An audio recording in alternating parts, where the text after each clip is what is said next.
শেখ হাসিনা পতনের আগে আন্দোলনের সরকারের দমনপীড়ন এবং সেনাবাহিনীর ভূমিকা নিয়ে সেনাবাহিনীর কনিষ্ঠ অফিসারদের ক্ষোভের মুখে পড়েছিলেন সেনাপ্রধান ওয়াকারুজ্জামান।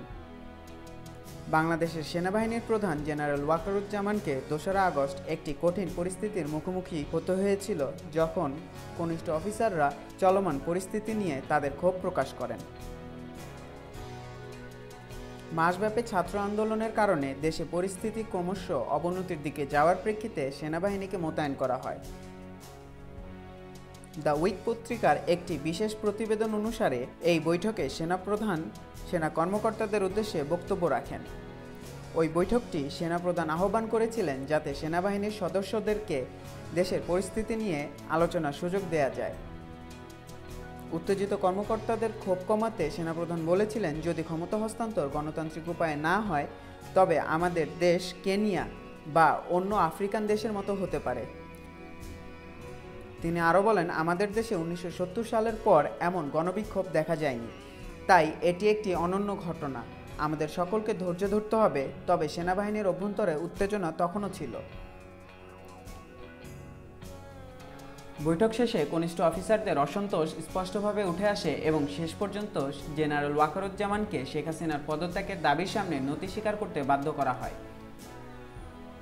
৩ দিন পর ৫ই আগস্ট প্রধানমন্ত্রী শেখ হাসিনাকে একটি সামরিক হেলিকপ্টারে করে ভারতে স্থানান্তর করা হয়। ভারতের আগরতলায় অপেক্ষমান বাংলাদেশ বিমান বাহিনীর একটি C-130 পরিবহন বিমান তাকে দিল্লির কাছে হিন্দন বিমান ঘাঁটিতে নিয়ে যায়।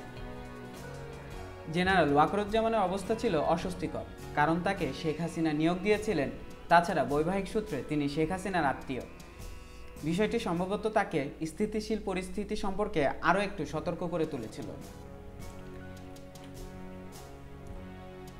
সেনাবাহিনী মোতায়েনের বিষয়ে যৌক্তিকতা বোঝাতে গিয়ে জেনারেল বলেন, বাংলাদেশ সেনাবাহিনী ভালো পারফর্ম করেছে এবং ১৭১৯ রাউন্ড গুলি ছুড়েছে, ১৪,০০০ রাউন্ড ফাঁকা গুলি ছুড়েছে এবং ৩১টি হিংসাত্মক পরিস্থিতি মোকাবেলা করেছে।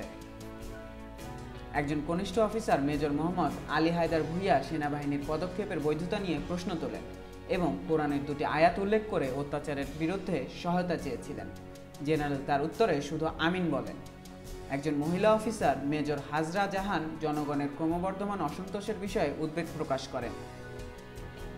তিনি শিশু হারানোর বেদনা এবং ন্যায় বিচারের প্রয়োজনীয়তার কথা বলেন, যা জেনারেল স্বীকার করেন। বৈঠকের শেষে জেনারেল ওয়াকারুজ্জামান সমাজের চাপ এবং হয়রানির কথা উল্লেখ করে বলেন, এটি তার জন্য অত্যন্ত কঠিন সময়।